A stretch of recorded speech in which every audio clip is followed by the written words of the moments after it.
গতকাল পার্লামেন্টে রাজ্যসভায় দাঁড়িয়ে বিকাশ রঞ্জন ভট্টাচার্য তিনি বাংলা ভাষায় ইন্টারপ্রিটার নেই বলে ক্ষোভ প্রকাশ করেছেন।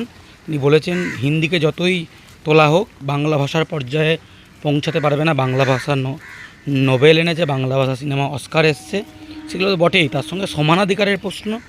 বাংলা ভাষা ভারতের দ্বিতীয় বৃহত্তম ভাষা, হিন্দিকে এত দেওয়া হবে, বাংলা ভাষায় কেন্দ্র সরকারি চাকরির পরীক্ষা হবে না কেন? বাংলা ভাষায় সমস্ত সুযোগ সুবিধা থাকবে না কেন? এই প্রশ্নগুলো করতে হবে।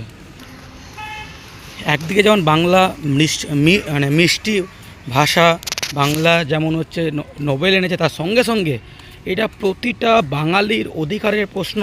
ভারত স্বাধীন করেছে বাঙালি, এবং এটা ভারতের নাগরিক হিসাবে সমান ভাষার অধিকার, সমান রাজ্যের অধিকার, সমান নাগরিক অধিকার, এগুলো সকলের প্রাপ্য।